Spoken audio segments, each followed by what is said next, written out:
تو خدا تعالیٰ نے قرآن میں فرمایا قال یا ابلیسو، سورۃ سعاد کے اندر رب کائنات نے ابلیس کو مخاطب کیا اور ہماری عقلوں کی جتنی سپیڈ تھی اس سپیڈ کو تالے لگ گئے کہ خالق کا اعلان ہوا چاہتا ہے کہ دنیا والوں جو نہ ہو اور بن بیٹھے وہ لائق سزا ہے۔ پتر اپنے باپ کا بیٹا ہے لیکن باپ کا باپ نہیں ہو سکتا۔ پتر اپنے باپ کا پتر ہے لیکن اپنے باپ کا باپ نہیں ہو سکتا۔ باپ اپنی اولاد کے لیے باپ کا درجہ رکھتا ہے مگر باپ اولاد کی اولاد نہیں ہو سکتا۔ تو جو جہاں ہے اس کو وہاں رہنے دیا جائے۔ سورج آسمان پہ چمکتا اچھا لگتا ہے،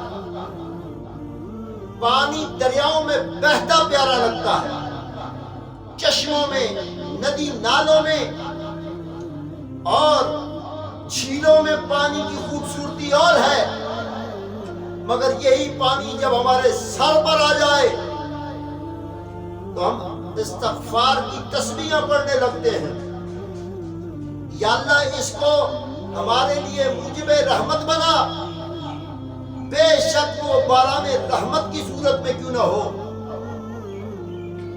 صاحبان ضیاء وقار، ہر چیز کی قدر و منزلت ہے۔ ٹوپی سر پہ اچھی لگتی ہے، دستار سر پہ چنگی لگتی ہے، دوپٹہ سر پہ اچھا لگتا ہے، جوتیاں پاؤں میں اچھی لگتی ہیں۔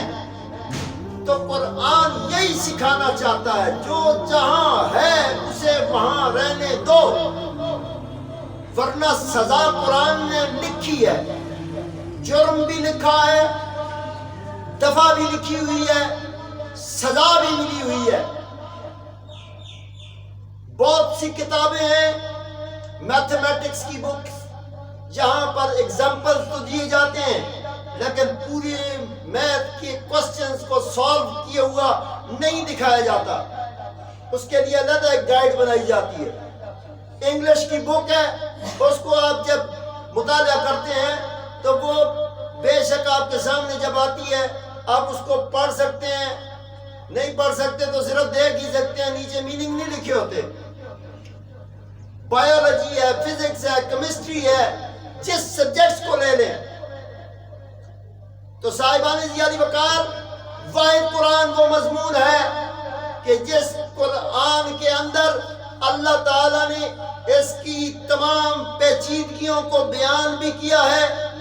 اس میں بتایا گیا کہ تاریخ میں یہ ہوا تھا، اس تاریخ میں ہم نے فلاں دشمن تھا، اس دشمن کا مقابلہ کرتے وقت رب نے فرمایا میں نے فرعون کی پاور کو نہیں دیکھا، میں نے فرعون کے کرندوں کو نہیں دیکھا، میں نے فرعون کی دولت کو نہیں دیکھا، میں نے جناب موسیٰ کو نصرت اور فتح عطا فرما دی ہے۔ بولو سبحان اللہ، اونچی آواز سے بولو ذرا سبحان اللہ۔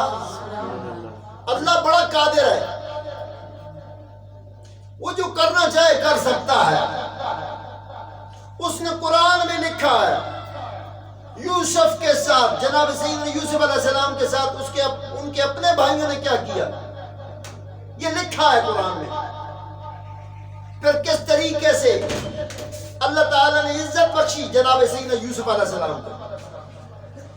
پھر تاریخ میں لکھا ہے کہ اللہ تعالیٰ نے جب ان کو حکومت عطا کی، پھر عزت ملتے ملتے کتنی عزت ملی۔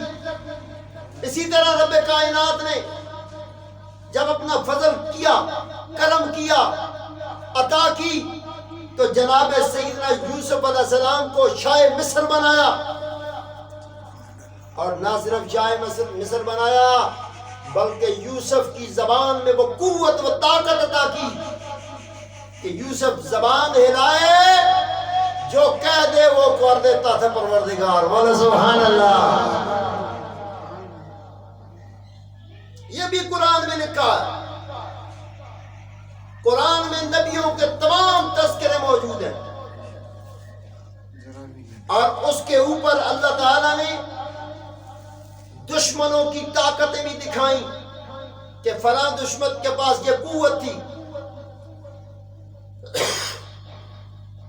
سب کچھ دکھایا، اور ساتھ ساتھ بتاتا جا رہا ہے کہ اس کو یہ سزا ملی، اس کو یہ سزا ملی، یہ غلطی کی، یہ سزا ملی، یہ غلطی کی، یہ سزا ملی، میرا بن کے رہا، یہ تاج پہنایا، میرا بن کے رہا، میں نے چھری کو حکم دیا کہ اسماعیل کی گردن پہ نہ چلنا، چھری کا کام چلنا تھا وہ نہ چل سکی، موسیٰ کو جلتے ہوئے تندور میں ماں نے پھینکا،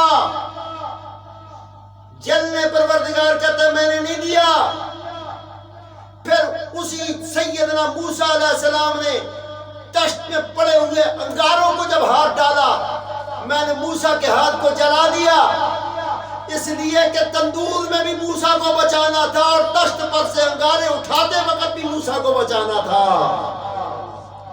اللہ بڑا کریم ہے، اللہ بڑا مہربان ہے، اللہ بڑی قوتوں والا ہے۔ تو رب کائنات نے قرآن میں ہم سب کا ایک دشمن ہے جسے سب سے بڑا بدماش کہتے ہیں۔ میں نے لوگوں سے پوچھا تو اڈا کسے بدماش نال پالا پہ ہے، کوئی کہتا ہے میرا ڈنگے بدماش نال، کوئی کہتا ہے میرا وہ کوڈو بدماش کے ساتھ، کسی کا فلانے بدماش کے ساتھ۔ تو میں نے کہا تمہارا تو سب سے بڑے بدماش سے بھی پالا پڑا ہے، پر تم بڑے بدماش کو جانتے نہیں ہو۔ اس نے کہا بڑا بدماش کیڑا پیر جی؟ میں نے کہا ان الشیطان للانسان عدو مبین، بولو سبحان اللہ۔ شیطان کھلا دشمن ہے تیرا، اس سے بچنا ضروری ہے، اس کے ساتھ اعلان جنگ کرنا ضروری ہے۔